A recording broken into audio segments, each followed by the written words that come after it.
અમદાવાદમાં દિવ્યાંગજનો માટે આશાનું કિરણ સમાન સેવા કાર્ય યોજાય છે। નારાયણ સેવા સંસ્થાના દ્વારા ગુજરાત યુનિવર્સિટી ખાતે નિઃશુલ્ક દિવ્યાંગ શિબિરનું આયોજન કરવામાં આવ્યું હતું, જેમાં મોટી સંખ્યામાં દિવ્યાંગજનોએ ભાગ લીધો હતો। શિબિરમાં 450થી વધુ દિવ્યાંગજનોની તપાસ કરવામાં આવી હતી, જેમાં 327 લાભાર્થીઓ આધુનિક 3D પ્રિન્ટેડ નારાયણ મોડ્યુલર કૃત્રિમ અંગો માટે માપ લેવામાં આવ્યા હતા, જ્યારે 33 दिव्यांगजनों निःशुल्क सर्जरी माटे पसंदगी करवामां आवी छे। गौड़ है, मैं नारायण सेवा संस्थान का मीडिया और पीआर हेड। बड़ी ही प्रसन्नता का विषय है, आज नारायण सेवा संस्थान द्वारा गुजरात यूनिवर्सिटी के अंदर हमारा दिव्यांगों के सहायता बहुत भव्य शिविर चल रहा है।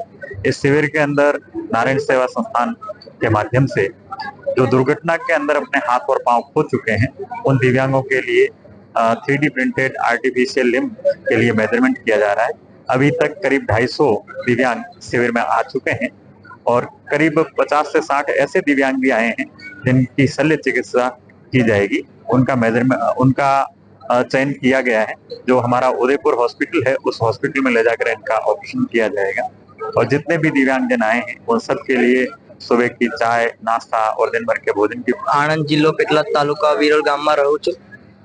હું જ્યારે ત્રીજા ધોરણમાં ભણતો હતો ને ત્યારે સ્કૂલની બહાર સાયકલ લઈને નીકળતો હતો, તો મારે ઘરે જમવા જેવું પાછળથી જે આઈસર આવી ને ઉપર ચડી ગઈ અને પગ કપાઈ।